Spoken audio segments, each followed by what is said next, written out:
Hello everyone and welcome to Jazz Tales. This is Jazz speaking and today I'm bringing you two revenge stories from Reddit. Let's jump straight into the first story. Threaten my friend with revenge porn? I'll ruin your whole damn life. My very good friend made some slightly dumb mistakes and sent some pictures to someone that she reasonably thought she could trust, but not knowing much more than his first name, his screen name, and roughly where he lived and the type of work he did. He is not in our country but had indicated that he would be traveling for work to near us shortly, and they had made some plans to meet. And when she got some red flags and backed out, the dude threatened to publish these pictures online. I am, incidentally, an attorney, so some searching later and gathering up any pictures he sent her of him that could possibly identify him, his online handle led me to a TikTok page which led me to an Instagram page with his name on it.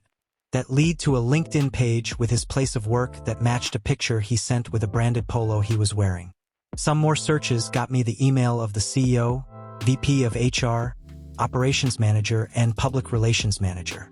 I just fired off an email on behalf of my client of the screenshots of him threatening revenge porn, snippets of the conversation showing that username while he sent that exact picture of him wearing his company's branded apparel, links to how I know it's him, along with pictures he sent her of his motorcycle with the license plate showing, as further proof it is him. I also included screenshots of him discussing a workplace incident that were time-stamped, along with pieces of dialogue discussing how he had sex with an ex at his place of work, and discussing plans to have sex with her in his office as well. I also included a picture he sent her showing his work laptop with his entire Outlook calendar, along with proprietary information, which he sent to prove he was busy, along with other pictures he took of his workplace with non-consenting employees. I further informed his employer that I will be forwarding all this information to them, law enforcement, and since he had indicated that he would be traveling to the United States soon, will also forward this to the local office of the Federal Bureau of Investigation since my client is a U.S. citizen on U.S. soil, these threats constituted a federal crime, so that should they continue with his employment and continue with their plans to send him to the United States for work, I will ensure on behalf of my client that federal law enforcement is waiting for him on arrival, which I will do, as one of the assistant U.S. attorneys for this region is a law school buddy of mine. Since I have his license plate hashtag, I know where he lives, and will be contacting his local authorities tomorrow. You dumb mother effer thinking you were hiding around anonymity thinking you could threaten my friend? Took me 45 minutes to destroy your life. Good for you, OP, and your friend should be lucky to have you in their life. OP also gave us some updates. So I have an update barely 12 hours later. Before I get into the update though, I want to clarify a few things from my original post, primarily about the contact to the employer and why some questioned its truthfulness. While the entire story is true, some details were omitted for various reasons. There was more I had in our possession that did positively identify this individual. So, would a lawyer contact his employer like some stated would not be done? Depends. I did not do what I did on behalf of a client who retained me. I did it as a friend to help a friend. And as her friend who is also a labor and employment law attorney, I knew exactly how to squeeze this. And here's the thing. I was absolutely aware from the onset that the revenge porn threat would go nowhere with his employer. Even if I could clearly lay out how the person with this screen name was in fact this person who works at this company, all we had are screenshots. If it was just the revenge porn threat, any employer would go, well, thank you for bringing it to our attention, but even if we accept our employee uses the screen name, and we neither confirm nor deny anyone of that name works here, we have no provenance on this. This is just an alleged screenshot of an alleged conversation that could be easily edited and manipulated.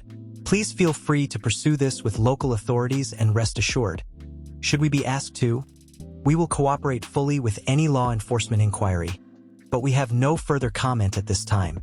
And I know that's what they would say because that's exactly what I would say. An alleged screenshot of an alleged conversation that was allegedly sent under an alleged username that is allegedly one of our employees? Whatever, dude. Call the cops if you're worried about it. We'll answer them honestly if they come to us. The issue wasn't the revenge porn threat.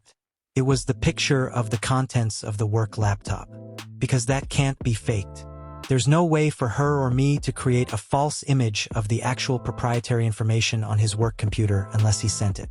There's no way for me or her to have possession of images taken of his coworkers without their consent unless he sent them. The proof here wasn't that this person broke the law. It's that he sent pictures of company employees and property which would absolutely be verifiable by their IT department that yes, this is absolutely his laptop. That's what would get him fired. So I advised my friend not to block him, to sit back and wait and not respond to anything but let him dig himself in deeper. And respond he did. Update, he's been fired. So, with now definitive proof that the individual in the online conversation is in fact this person, we'll forward it all to the local authorities in his country, along with his license plate number. They're more than capable of getting his home address. And satisfaction as usual when a scumbag gets what he deserves. I hope you like stories like this one, and before we get into the second story, please hit the subscribe button for more juicy stories straight from Reddit. Now on to the second story. It is a really bad idea to make a government employee angry. This one is a double government employee event, and what you should know is if you get the attention of a government employee and make them angry, they will make your life a living hell. Sorry, this is a long one. The setup is that I was working for a local county government in the permitting department that handled drainage and floodplain enforcement. I received a complaint from a homeowner, nice guy, lived next door to a house that was part of an incorporated village. Not nice guy. Nice guy lived in an unincorporated portion of the county, and hence the call to me as an agent of the county. I drove out to the site and to investigate and discovered some interesting facts. The permitting agent for the village allowed the incorporated homeowner to fill his lot affecting the drainage, which caused the unincorporated lot to flood every time there was anything more than light rain. Nice guy indicated that there was some tension between him and not nice guy, and part of the issue was that nice guy and his partner were a gay couple.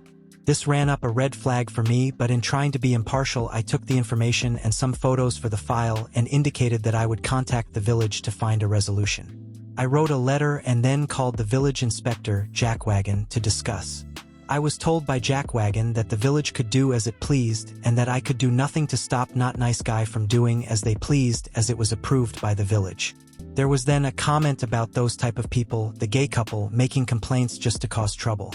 I was now on the case, and it was time to make sure everything done on the incorporated lot was 100% legal. At this point, the game certainly was now on, because if there is one thing that grinds my gears, it is bullying. I went back out and spoke to nice guy to let them know what I was up to and also that I was not going to let this slide. I then started investigating the elevations on the two lots and what fill had been placed on the incorporated lot. The not nice guy came out and started getting belligerent about my presence and ongoing investigation. He incorrectly stated that I did not have jurisdiction over his lot and that he would be calling the police. I patiently listened and then pulled out my two-way radio and requested that the home base dispatch both a village and a county police unit to the location. I then indicated that since there was a regulatory floodplain on his lot, I did in fact have jurisdiction, and that I would be exercising my right to determine the impact of his fill activities upon that floodplain. Both of the police units showed up and I let them know what was going on.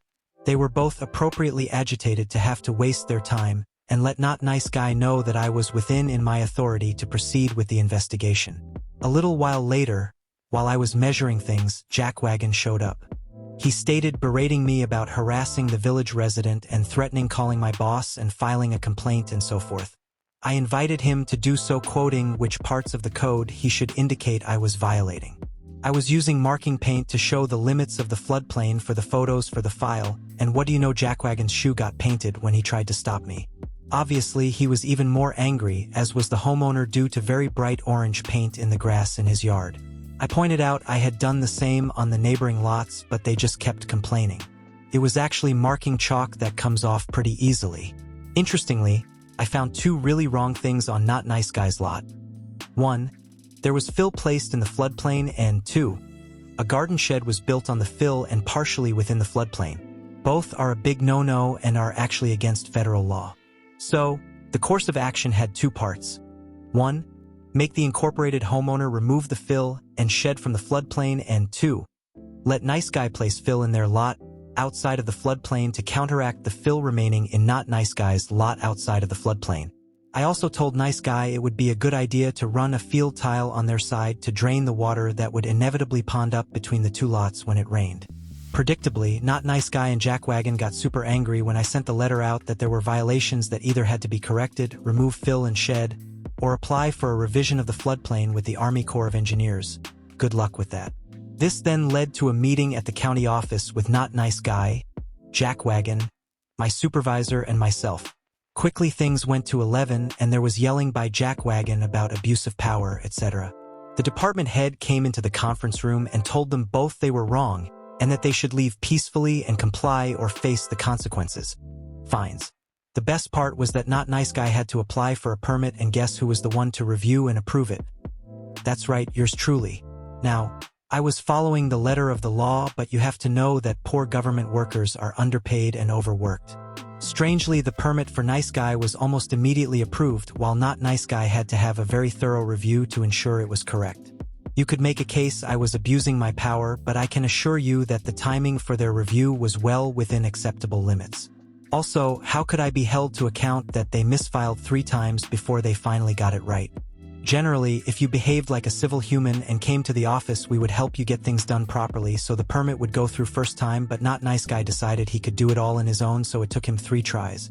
Had he come to the office, I would have given him the same service as others, but he decided to take the hard route, and therefore I didn't give a single inch when it came to the submission being perfectly correct. Ultimately, the situation was resolved, but it took a lot more effort than it should have. Moral of the story: don't be an entitled homophobic asshole. And that's all for today, guys. I hope you enjoyed the stories, and if you did, don't forget to click on that little subscribe button. Thank you all for tuning in, and until next time, stay awesome.